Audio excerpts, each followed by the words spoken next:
আজকাল সবাই দেখছি অনেক জায়গায়, খালি এক জায়গায় না, ঠিক আছে। বাই কতজন কত মানে পুজো পাশা করে মাদের, তাদের ওপরেও নাকি মায়ের ভর আসে। তারা বলছে যে মাকে ইম্পোর্টেড, একদম মানে ইম্পোর্টেড যেন মেকআপ সামান দেওয়া হোক। মাকে যে 16 সিঙ্গারের ছোটো ছোটো ঝুড়ি বিক্রি হয় না, ওগুলো সবাই কিনে দিয়ে দেয় মায়ের জন্যে, যে হ্যাঁ ওটা হয় মেন ঠাকুরদের জন্যেই ওটা একটা মান রক্ষার জন্য, যে যেমন পারবে যার যত ক্ষমতা ওই হিসাবে দিয়ে দিবে। না না না না না না না, আজকাল ওসব করলে চলে না, ওগুলো পাঠালে চলে না। তাহলে বলছে যে মা আর কি প্রসন্ন হবে না, মা আর কি রেগে যাবে। ও আচ্ছা, তা হলো, মা রেগে যাবে মাকে ওগুলো পাঠালে? ও মায়ের সন্তান মাকে যাও পাঠাক, মা তাতে রাগ করবে?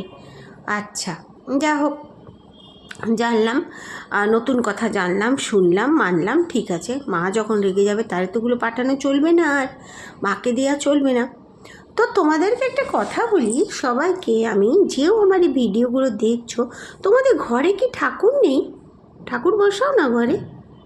খুব বিপত্তি এলে কোথায় কে যাবে বুঝতে পারে না। যখন মানুষের গলা থেকে ওপরে জল আসে তখন মানুষ একটার হাত চায় যে আমাকে হাতটা ধরুক, আমি বাঁচি। সেরকম অবস্থা যখন হয়, পয়সার ক্ষেত্রে হোক, তার ঘরের কারোর শরীর খারাপ হোক, তার কিছুও প্রবলেম হোক, সে তখন ঠাকুরের শরণে অবশ্যই যায়। কিন্তু সে আগের থেকে কেন ভাবে না যে ঠাকুর, আগের থেকে আমি ঠাকুরকে ডাকি, প্রথম থেকে ভাগ্যে যাও থাকুক, ঠাকুরের প্রার্থনা যদি প্রথম থেকে করা যায়, ঠাকুর ভালোই রাখে। জন্ম মৃত্যু বিয়ে, জন্ম মৃত্যু বিয়ে, 3 বিধাতা নিয়ে, ঠিক আছে। মৃত্যুও কাটানো যায় ঠাকুরকে প্রার্থনা করে, মৃত্যুও কাটানো যায়। আর মনে করুন কারোর একজনকার পুত্র সন্তান হবার নেই, তারও পুত্র সন্তানও হয়েছে, তাকে কুষ্টিতে লেখা আছে তার নেই কিন্তু হয়েছে। বলছি অনেক কিছু পদ্ধতি হয় তাতে, ঠিক আছে। বলছি একটা বউ, নিশ্চয় অনেকজন এই গল্পটা শুনেও থাকবেন, এটা একটা সত্যি করে ঘটনা, এটা কোনো গল্প নয়।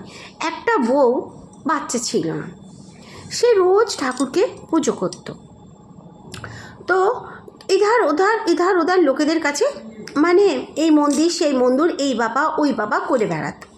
তো সেই মহিলা একদিন নিজের ঘরে কাজ করছিল এমনি আঙানে, তো হঠাৎ করে এক বাবাজি এলো। ওই বাবাজি এসে বলছে, মা কিছু আছে, এরকম করে বলেছে। তো ওই বউটা এসেছে, দৌড়ে এসেছে, আসার পরে বলছে যে, ওই লোকটা বলছে যে বাবাজিটা যে ছিলেন উনি বলছেন যে মা তুই তো খুব দুঃখী তাই না, তোর সন্তান আদি হচ্ছে না বলে। তো বউটা বলছে, বাবা আপনি কি করে জানেন? বলছে, আমি কি করে জানলাম সে কথা বাদ দে মা, তুই আমার পিয়াস বুঝালি, আমাকে জল দিলি, আমি খুব প্রসন্ন হলাম মা। কেন কে জানে, তোর ঘরের দিকেই আমি টেনে এলাম, এত ঘর ছেড়ে তোর দিকেই আমি টেনে এলাম। সেটা কেন এলাম, এটা ঠাকুরের ইচ্ছা, আমি জানি না। তুই এত ঠাকুরকে মানিস, তাই মনে হয় ঠাকুরই আমাকে তোর তোর দরবারে তোর ঘরে নিয়ে এলো, এরম করে বলে হাত জোর করে। তারপরে ওই লোকটা বলছে, ওই সাধু বাবাটা বলছে, তুই একটা কাজ করবি, তুই গরুকে জটা করে রুটি দিবি, তটা করে, মানে জটা করে তুই রুটি দিবি, তোর তটা বাচ্চা হবে, দেখিস মা, আশীর্বাদ রইল। এটা বলে সে বাবাটা চলে গেল, ঠিক আছে। বউটা ভাবলো যে এত তো আমি করেছি, আর এর কথাতে কি হবে, বাদ দাও। তবুও তার পরদিন থেকে বউটা কি করলো, বিশ্বাসের সহিতে 5টা রুটি গিয়ে একটা গরুকে দিল। 5টা রুটি, ও নিত্য একটা গরু আসতো ওখানে, মানে চড়তো এধার ওধার, ও ঠিক খুঁজে, ওই গরুটাই হোক অন্য গরুই হোক, 5টা করে রুটি ওর নিত্য গরুকে খাওয়াতে লাগলো। তারপরে ওর কিছু মাস পরে একটা বাচ্চা হলো। তারপরে সেই বাচ্চাটা একটুখানি বেড়েছে কিনা, আবার পরপর দেখতে না দেখতেই ওর 5টা সন্তান হলো।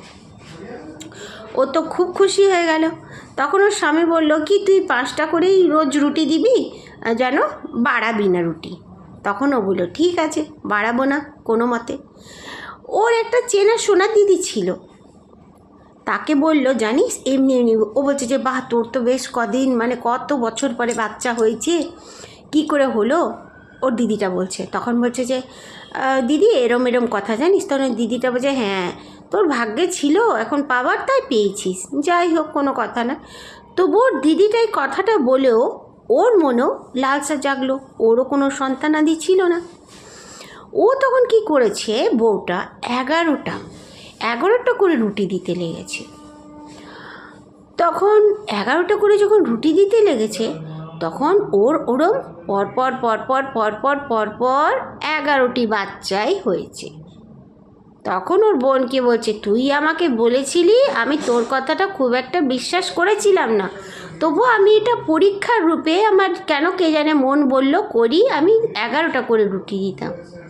তখন ওর বোন বলল বুঝলি ঠেলা, সব কথাকে মিথ্যা আর সব কথাকে পরীক্ষা করতে নেই, অনেক কথা অনেক সময় সত্যি হয়, তাই মানুষ বিশ্বাসের বলেই এই দুনিয়াতে চলে। এই বিশ্বাস যে করে মানুষরা, তার বিশ্বাসকে এভাবে ভণ্ডামি করে অনেক মানুষ নিজের পয়সা অর্জন করছে, তাই না? তারা জানে না ভাগ্য গণনা করতে, কিন্তু তারা বলবে 501 টাকা দাও, 1001 টাকা দাও, ভাগ্য গণনা করে দেব।